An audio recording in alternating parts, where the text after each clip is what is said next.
ভারতে বসে শেখ হাসিনা এখনো ষড়যন্ত্র করছে বলে অভিযোগ করলেন বিএনপির মহাসচিব মির্জা ফখরুল ইসলাম আলমগীর। খালেদা জিয়ার জন্মদিন উপলক্ষে আয়োজিত মিলাদ ও দোয়া মাহফিলে অংশ নিয়ে তিনি কথা বলেন। এ সময় প্রতিশোধ প্রতিহিংসা পরিহার করে সংখ্যালঘুদের বাড়িঘর রক্ষায় নেতাকর্মীদের নির্দেশনাও দেন তিনি। ধর্ম বর্ণ নির্বিশেষে দেশে গণতন্ত্র প্রতিষ্ঠার পাশাপাশি অসাম্প্রদায়িক বাংলাদেশ গড়ে তোলার প্রত্যয় জানান তিনি। রেজা খানকে সঙ্গে নিয়ে আরও জানাচ্ছেন হুমায়ুন কবির। সুদবিহীন ব্যাংকিংয়ে আত্মশুদ্ধির পথ এনআরবিসি ব্যাংকের ইসলামিক ব্যাংকিং আল আমিন। গুলশানে বিএনপি চেয়ারপারসনের রাজনৈতিক কার্যালয়ে হিন্দু বৌদ্ধ খ্রিস্টান ঐক্য পরিষদ, হিন্দু বৌদ্ধ খ্রিস্টান কল্যাণ ফ্রন্ট ও হিন্দু মহাজোটের নেতাদের সঙ্গে বৈঠক করেন বিএনপি মহাসচিব মির্জা ফখরুল ইসলাম আলমগীর সহ দলটির প্রতিনিধিরা।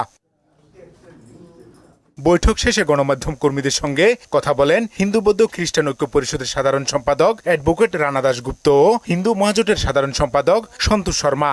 ৮ দফা দাবি আমরা ওনার কাছে তুলে ধরেছি। উনি আমাদেরকে কথা দিয়েছেন ভবিষ্যতে ওনার দল ক্ষমতায় গেলে এগুলো পজিটিভলি বিবেচনা করবেন।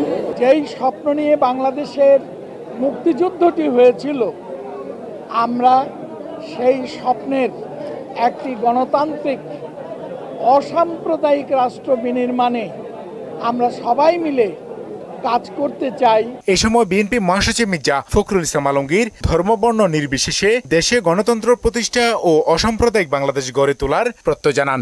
আমরা কমিটেড, বিশেষ করে বাংলাদেশ জাতীয়তাবাদী দল, আমরা আমাদের অঙ্গীকার আছে যে আমরা বাংলাদেশে একটা রেইনবো স্টেট নির্মাণ করতে চাই, সকল ধর্ম গোত্র বর্ণ নির্বিশেষে। এদিকে পল্টনে বিএনপি কেন্দ্রীয় কার্যালয়ে দলীয় চেয়ারপারসন বেগম খালেদা জিয়ার ৮০তম জন্মবার্ষিকী উপলক্ষে মিলাদ ও দোয়া মাহফিলের আয়োজন করা হয়। এতে দেশের গণতান্ত্রিক আন্দোলনে জনগণকে উদ্বুদ্ধ করতে খালেদা জিয়ার অবদান তুলে ধরেন বিএনপির সিনিয়র যুগ্ম মহাসচিব রুহুল কবির রিজভী।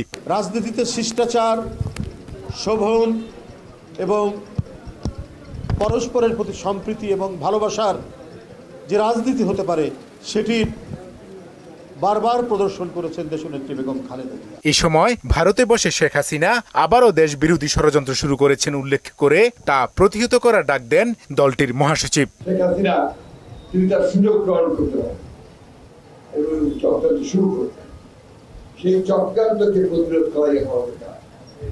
এই যে আপনার কমিউনালিজমের কথা বলছে না, সাম্প্রদায়িকতা, সংখ্যালঘু সম্প্রদায়ের উপর অত্যাচার, এইসব কথা বলছে না, এটা তাদের একটা চক্রান্ত। এই কথা বলে ধোয়া তুলে তারা আরেকটা ঝামেলা করছে। প্রতিহিংসা রাজনীতি পরিহার করে সংখ্যালঘুদের উপর নির্যাতন বন্ধে নিজ নিজ এলাকা পাহারা দিতে নেতাকর্মীদের নির্দেশও দেন তিনি। প্রত্যেকটি এলাকায় নিজেদেরকে ব্রিগেড তৈরি করবেন, শান্তি ব্রিগেড করে পাহারা দেবেন সমস্ত সংখ্যালঘুদের উপাসনালয়, মন্দির, গির্জা, এই সমস্ত পাহারা দেবেন। হুমায়ুন কবির, মোহনা সংবাদ, ঢাকা।